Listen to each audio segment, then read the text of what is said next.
Hello everyone, it's Shane Kanto, your Wasteland reviewer, and I'm here to review Broken Bird, and this is a new horror film from director Joanne Mitchell, from writers Dominic Brunt, Mitchell herself, and this is based off of the original story from Tracy Shields. And this film focuses on Sybil, played by Rebecca Calder, who is a young woman who works at an undertaker's, and it's a lonely job with few perks. So she takes solace where she can. And it's something very eerie and something off-putting and strange about the atmosphere that Mitchell's able to create for this film. It has this very gothic kind of darkness in terms of its atmosphere.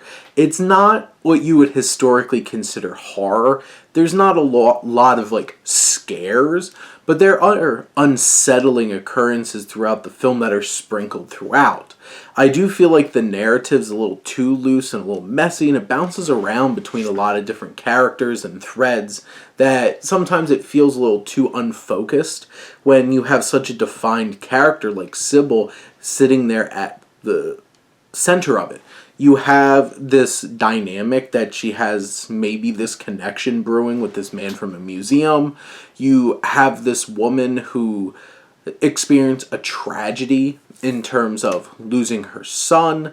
And there's just these elements that feel like they're planted around.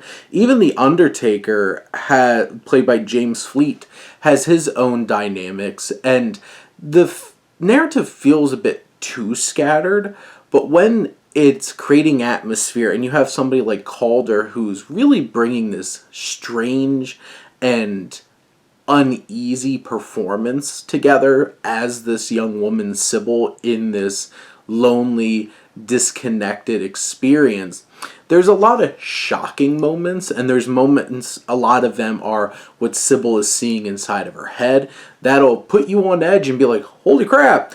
It is kind of cheap when it's like, many of the scares in this film are like things she's imagining in her head, but I do feel like Calder is so great in this. There's some strong performances throughout and some big emotional moments as well that are sprinkled throughout this uneven and messy narrative. But it is hard to really connect when there's so many moving pieces and none of them really feel as cohesive as a story, and it's getting there. I feel like a lot of people might watch this film and be like, that was it, and feel like not a lot happened, and it kind of leaves you a bit hollow at the end. But this takes you, especially as it gets to its climax, some crazy places. Calder really is showing off this performance that she brings as Sybil, and Sybil takes the audience to some strange, uncomfortable, and unnerving places.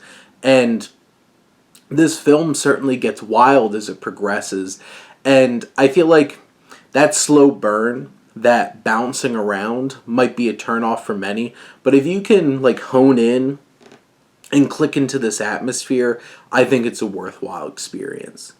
But those are my thoughts on Broken Bird. Let me know what you think and let's talk some movies. But thank you as always for tuning in and supporting your Wasteland reviewer.